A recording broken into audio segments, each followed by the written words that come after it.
नमस्कार मित्रों, जय माता दी। स्वागत है आप सभी का हमारे यूट्यूब चैनल में। तो मेष राशि वालों, कैसे हो दोस्तों आप सभी। आशा करती हूँ कि आप सभी बहुत अच्छे होंगे। देखिए, आज की वीडियो में बात करेंगे 3 मई से लेकर 7 मई 2023 आखिर क्या होने वाला है। आपके घर में कौन काला जादू कर रहा है, कौन है जो आपके पीछे हाथ धोकर पड़ा है, आखिर किस तरह से आप इस इंसान से बच सकते हैं, सावधान हो सकते हैं। तो चलिए, वीडियो बहुत ही खास है, बहुत ही महत्वपूर्ण है। महत्वपूर्ण ग्रह गोचर के आधार पर ही बनाई गई हैं। तो अनुरोध कर रहे हैं आपसे, इसे शुरू से लेकर अंत तक जरूर देखें। पसंद आए तो प्लीज़ लाइक करें, कमेंट सेक्शन में जय माता दी के जयकारे लगाएं, चैनल को सब्सक्राइब करें, बेल आइकन को प्रेस करें, वीडियो को शेयर करें। शुरुआत करेंगे बिना किसी देरी के हर हर महादेव का नाम लेकर। तो मेष राशि वालों, दोस्तों आज की वीडियो में हम आपसे बात करने वाले हैं 3 मई से लेकर 7 मई 2023 की। आखिर कौन है जो आपके घर पर नज़र गड़ाए बैठा है, आखिर कौन है जो आपको परेशानी में देखना चाहता है, कौन है जिसे आपको परेशानी में देखकर बहुत मज़ा आता है। आखिर वो कौन है जो कहीं ना कहीं आपकी बर्बादी का रास्ता खोज रहा है, आपको टेंशन देना चाहता है।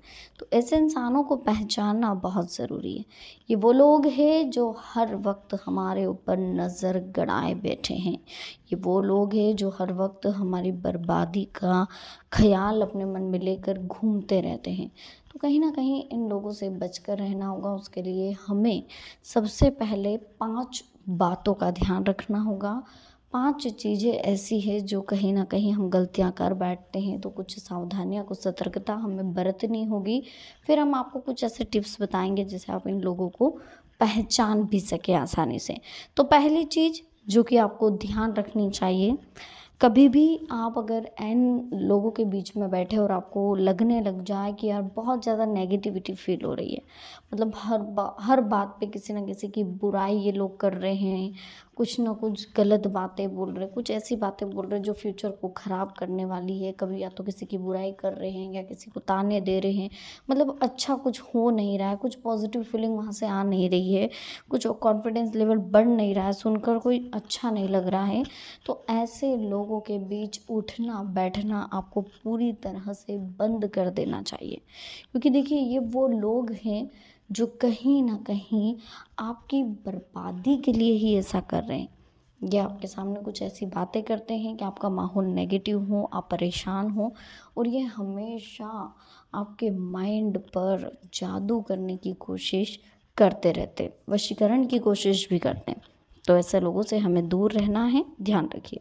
इसके बाद एक चीज़ का और ध्यान रखिए दोस्तों, कि जो होता है ईश्वर की कृपा से होता है, ये तो आप सभी को मालूम है। लेकिन इनमें आपके कर्मों का भी हाथ रहता है ना, ये भी आप सभी को मालूम है। अब हमें एक चीज़ ध्यान रखनी है, देखो लाइफ में, कि अगर आपको ईश्वर की कृपा चाहिए, अगर आपको ईश्वर का आशीर्वाद चाहिए, तो इन लोगों की बजाय आप धर्म के रास्ते पर चलना शुरू कर दीजिए। अगर कोई भी आपका बाल बांका नहीं कर सकता, अगर किसी ने कोशिश भी करी है, तो उल्टा वो चीज़ उसी के ऊपर चली जाएगी। तो सबसे पहले तो हमें ईश्वर का हाथ थामना है, ईश्वर के प्रति आस्था विश्वास रखना है, और ऐसे लोगों से बचाए रखें, ये प्रार्थना हमें प्रतिदिन करते रहना। क्योंकि ईश्वर ही है मात्र जो हमें सच्चा और सत्य रास्ता दिखा सकते हैं। बाकी दुनिया पे तो हम कुछ नहीं कह सकते, ठीक है ना।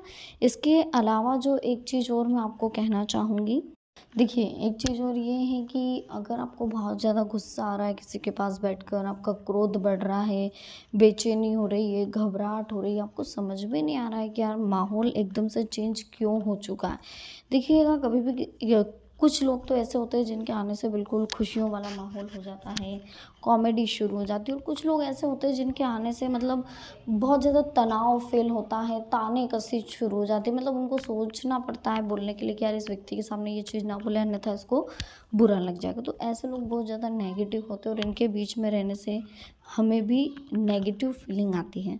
तो हमें नेगेटिव फीलिंग नहीं आनी है, ठीक है ना। हमें अच्छे तरीके से बात करनी है, जीवन में आगे बढ़ना है, और कभी कोई ऐसा कार्य नहीं करना है जो कि हमारे लिए प्रॉब्लम क्रिएट कर जाए, ठीक है। जीवन में हमेशा आगे बढ़े और अच्छे कार्य करें। इसके अलावा अगर हम बात करें दोस्तों, तो हमें सबसे पहले ये ध्यान रखना है कि ये लोग अगर हमारे पास मदद के लिए आए तो हम ज़रूर इनकी मदद करें, लेकिन इतना ध्यान रखें ज़रूरत से ज़्यादा इनकी मदद करना भी आपके लिए खतरनाक साबित हो सकता है, क्योंकि ये वो लोग हैं जो हर वक्त आपकी बर्बादी का रास्ता ढूंढते रहते हैं। और अगर इन्हें मत पता चल जाएगा कि उनकी प्रॉब्लम का सॉल्यूशन आपके पास है, तो ये कहीं ना कहीं आपका बहुत ज़्यादा मिसयूज़ करेंगे, जो कि गलत है। तो हमको इनसे मिसयूज़ नहीं करवाना चाहिए। हमें सतर्क होना, हमें सावधान होना है, हमें कहीं ना कहीं इनकी थिंकिंग के बारे में पूरी तरह से पता होना चाहिए। हमें हर वक्त ये समझना चाहिए कि जो होता है ईश्वर की कृपा से होता है, और इस कृपा को पाने के लिए हमेशा हमारी कोशिश है हमें बढ़ानी चाहिए। लाइफ में कभी कोई ऐसा कार्य मत करो जो टेंशन देता हो, जो प्रॉब्लम देता हो, है ना। हमेशा वही कार्य करें जो ईश्वर के लिए और आपके लिए, पूरे समाज के लिए, हित के लिए, सबके लिए उचित हो, ठीक है ना। इसके अलावा एक चीज़ और कहना चाहूँगी कि ये वो लोग हैं जो अगर आप इनके सामने अपनी खुशियों को ज़ाहिर करेंगे, अपनी उपलब्धियों को ज़ाहिर करेंगे, आप इनको बताएंगे कि आज मैंने जीवन में ये सफलता हासिल करी है, तो कभी भी ये खुश नहीं होंगे। आप हमेशा देखिएगा इनकी खुशी, इनके चेहरे के एक्सप्रेशन सब कुछ चेंज हो जाएंगे आपकी उपलब्धियों को जानकर। तो सबसे पहले तो हमें इन लोगों से बिल्कुल दूरी बना लेनी है, जो लोग कहीं ना कहीं सिर्फ हमारी बर्बादी का रास्ता देख रहे हैं, हमें परेशान करना चाहते हैं, हमें टेंशन देना चाहते हैं। वो कुछ और सोचते हैं, कुछ और होता है ना।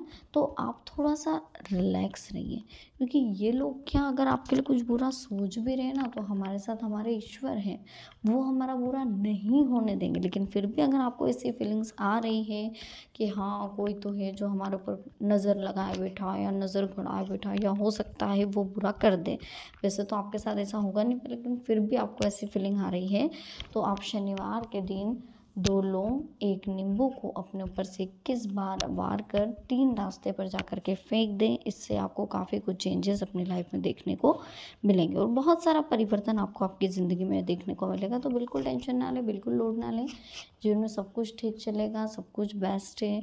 आप बस अपनी लाइफ को अच्छे से एंजॉय करते रहें, और हमेशा यही सोचे कि जो होता है ईश्वर की कृपा से होता है। और ये चीज़ सोच करके अगर लाइफ में आगे बढ़ोगे तो हमेशा टेंशन फ्री रहोगे, और कभी कोई दिक्कत आपको नहीं आनी। बाकी बहुत अच्छा समय है। 3 मई को वैशाख त्रयोदशी है, 4 मई को चतुर्दशी और 5 को पूर्णिमा है। स्नान दान और पूजा के महापर्व हैं। वैशाख महीने के शुक्ल पक्ष की एकादशी से पूर्णिमा तिथि तक हर तिथि महापुण्य देने वाली है, लेकिन इनमें आखिरी 3 दिन बहुत ही पवित्र और शुभकारी होते हैं। स्कंद पुराण में 13, 14 और पूर्णिमा को पुष्करिणी कहा गया है। ये 3 दिन सभी पापों को खत्म करने वाले होते हैं। पंडितों का कहना है कि इन 3 दिनों में भगवान विष्णु की आराधना करने से पूरे वैशाख महीने में ब्रह्म मुहूर्त में तीर्थ स्नान, व्रत और भगवान विष्णु की पूजा करने का अक्षय पुण्य मिलता है।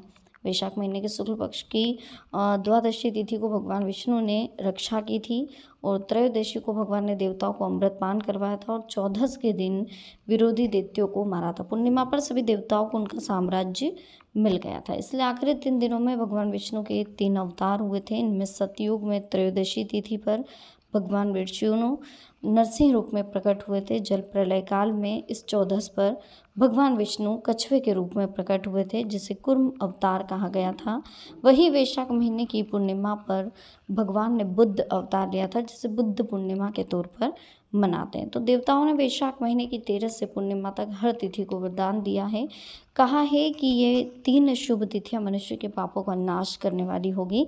इन दिनों में पुण्य कर्म करने से सुख और समृद्धि मिलेगी। जो इंसान पूरे वैशाख महीने में सुबह जल्दी उठकर पुण्य स्नान न कर पाए, वो सिर्फ इन तिथियों में कर लें तो पूरे वैशाख महीने का पुण्य फल आपको मिल जाएगा। स्कंद पुराण का भी यही कहना है कि वैशाख महीने के आखिरी 3 दिनों में गीता पाठ करने से अश्वमेध यज्ञ करने जितना पुण्य मिलता है। इन 3 दिनों में भागवत कथा सुनने से हर तरह के पाप खत्म हो जाते हैं। इन 3 दिनों में विष्णु सहस्त्र नाम पाठ करने से कभी ना खत्म होने वाला महापुण्य मिलता है। इन आखिरी 3 दिनों में ग्रंथ पढ़कर पुण्य कर्म करके कितने ही मनुष्य ने देवतत्व पा लिया और सिद्ध भी हो गए। इसलिए वैशाख मास की आखिरी 3 तिथियों में स्नान, दान और पूजन जरूरी है। वैशाख मास की जो महिमा है, पूर्णिमा पर भगवान विष्णु के मधुसूदन रूप का 1000 नामों से दूध से अभिषेक करेंगे तो वैकुंठ धाम मिलता है। ठीक है, तो बहुत ज़्यादा महत्व है आखिरी के 3 दिनों का। जितनी कोशिश करें आखिरी के 3 दिनों में पूरे महीने का लाभ अब आपको मिल सकता है। तो वीडियो कैसी लगी दोस्तों, पसंद आई हो प्लीज़ लाइक करें, चैनल को सब्सक्राइब जरूर करें, बेल आइकन को प्रेस करें, साथ ही वीडियो को शेयर करना ना भूलें। तो मिलते हैं नेक्स्ट वीडियो में। अभी के लिए आप सभी को बहुत बहुत धन्यवाद। जय माता दी, हर हर महादेव।